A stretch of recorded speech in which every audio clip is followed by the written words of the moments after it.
শ্রোতা বন্ধু লিসেনার্স, আমরা অত্যন্ত ভাগ্যক্রমে এই এলাকার 4 নং ফকিরহাট ইউনিয়ন পরিষদের মেম্বার জনাব রহমান সাহেব, যিনি দীর্ঘদিন ধরে আসলে জনমত নির্বিশেষে দলমত নির্বিশেষে অ্যাকচুয়ালি মানুষের জন্য কাজ করেন। তিনি হচ্ছেন আমাদের শ্রদ্ধেয় রহমান ভাই। ওনার কাছে আমি আগেও এসেছি এবং কখনো আসলে উনি ফিরিয়ে দেননি একটা গরিবের কাজ নিয়ে আসলে। তো আজকে ওনার মতামতটি নিব। ভাই, পট পরিবর্তন হয়েছে দেশে এবং আমরা জানি যে একটি নতুন বাংলাদেশ গড়ার লক্ষ্যে আমরা সবাই কাজ করছি। তো আপনি এখানের একজন নির্বাচিত প্রতিনিধি হিসেবে আসলে আপনার মতামতটি, যে আগের থেকে কোনো পরিবর্তন বা আপনার কাজে কোনো বাধা আসছে কি? আমরা যারা জনসাধারণ আছি তারা আমি ইউপি সদস্য জান্নাবাদ। আমার বক্তব্য হলো আমরা যারা সদস্য আছি দল নির্বিশেষে, আমরা আওয়ামী লীগ, জাতীয়বাদী, জামাত, বিএনপি নাই, আমাদের জনগণ নিয়ে কাজ করতে হয়। জনগণ সবার উদ্যোগ। আমরা চাই যে দেশ সুন্দর পরিচালনা হোক। আমাদের মূল উদ্দেশ্য থাকবে যে আমাদের এলাকাবাসী যাতে সুন্দর থাকে, যাতে এলাকাবাসী নিয়ে ভালো থাকতে পারি, আমরা চাই সেইটা। কিন্তু এই যে দেশের যে পরিবর্তন হোক, যাই হোক, দেশ যেভাবে চলবে, আমি চাই আমার এলাকার লোকজন নিয়ে শান্তি বিশৃঙ্খলা না হয়। আমি সেই জন্য সবার সাথে মিলেমিশে আছি, এখনও মেম্বারই করতেছি।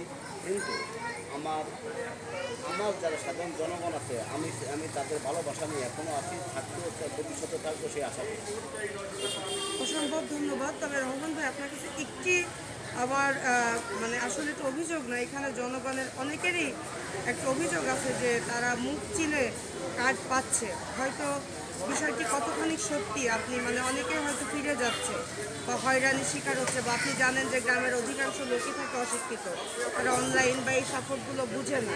তো এক্ষেত্রে আসলে আপনার মতো এই ক্ষেত্রে আমরা একটা জিনিস আমরা মিটিং করে বলছি, আমরা মাসে করছি, আমাদের একটা ফর্ম আছে, ফর্মটা পূরণ করতে হবে। তাদের আমরা মাইকিং করি। আমরা অলরেডি আমার ফকিরহাট ইউনিয়নে 9টা ওয়ার্ডে আমরা মাইকিং করে দিচ্ছি।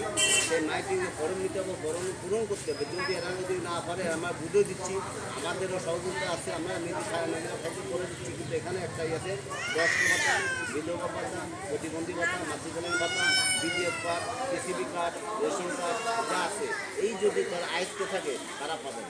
এর ভিতরে আমরা বলে দিচ্ছি, যদি আপনারা একটা 4 বছর বিডিএফ কার্ড আমরা তারা দিচ্ছি, তারা 4 বছর মেয়াদ উত্তীর্ণ না হওয়া পর্যন্ত তারা পাবে না। হয়তো তারা না জানে যে আমি রেশন কার্ড আছে, তারা না জানে, তারা যে করতে আসতেছে ওই সময় দেখে যে তারা তো করে যাচ্ছে, করে এই সময় বুঝেও বলতেছি যে না, সেটা আপনার রেশন কার্ড আছে, আপনি একটা অধীনে আসেন, কিন্তু এটা আপনি পাবেন না। সেই ক্ষেত্রে তারা ভাবতেছে হয়তো আমরা মেম্বাররা এই দেবো না, তাই ভাবতেছে হয়তো, কিন্তু আসলে ঠিক না। একের অধিক তো সে পাবে না। অনেক সুন্দর করে কিন্তু উনি ব্যাপারটা, এবং এটি আমাদের চ্যানেলে, আমাদের পেজে যখন প্রচারিত হবে আপনারা অবশ্যই এটি শেয়ার করবেন। এবং ইনি একজন সৎ এবং যোগ্য লোক আমার মতে, এবং ইনি আসলে জীবনের পরোয়া করেন না। আমি যতটুকু জানি, দেখছি ওনাকে আমি যতটুকু ব্যক্তিগতভাবে চিনি বা এলাকার মানুষ ওনার উপর আস্থা রাখেন।